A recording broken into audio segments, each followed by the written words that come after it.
Je m'appelle Ivan Torrente, je suis neurologue, je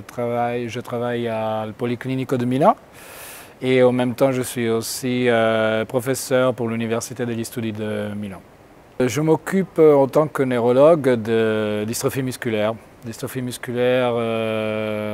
qui ont une implication très hétérogène entre ce qui est la partie fondamentale de recherche fondamentale et la partie clinique. Donc le gros de notre travail, c'est essayer de combiner les deux aspects, connaître de plus de la maladie et en même temps vérifier si on a, à travers les nouvelles connaissances, la chance d'intervenir de façon plus efficace. Dans le domaine des dystrophies musculaires, je m'occupe surtout de dystrophie musculaire de Duchenne, qui est un contexte très sévère du point de vue clinique, pour lequel les muscles vont pas simplement en contre à une dégénération musculaire, mais aussi à une inflammation qui est très importante. Et c'est sur cela qu'on est en train de travailler pour vérifier quels sont les aspects qui sont à la base de la régulation de l'inflammation et de sa chronicisation dans le temps et dans les différentes phases de la maladie. Une des récentes découvertes de mon groupe de recherche est surtout reliée aux aspects qui sont à la base de la régulation des lymphocytes. Notamment dans la dystrophie musculaire, surtout la dystrophie musculaire de Duchenne, c'est surtout les macrophages et les néutrophiles qui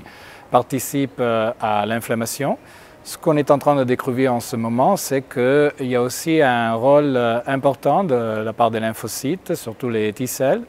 Et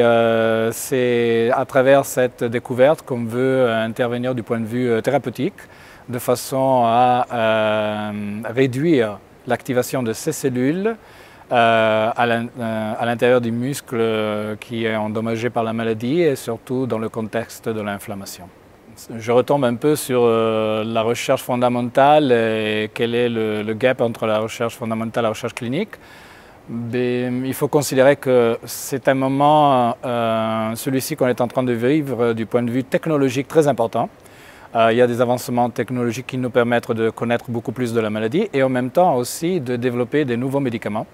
des médicaments intelligents. On parle beaucoup de thérapie génique, donc il y a beaucoup d'études cliniques qui ont démarré dans le domaine de la thérapie génique qui représente un espoir pour beaucoup de patients et il y a aussi des évidences d'efficacité dans le traitement de quelques maladies musculaires avec une approche de thérapie génique. Mais en même temps, je suis aussi convaincu qu'on a besoin de temps pour gagner et réduire surtout le gap, gagner du temps et réduire le gap qu'il y a entre la recherche fondamentale et la recherche clinique,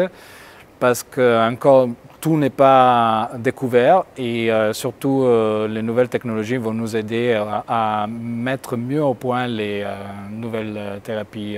soit géniques, soit de médicaments, soit cellulaires.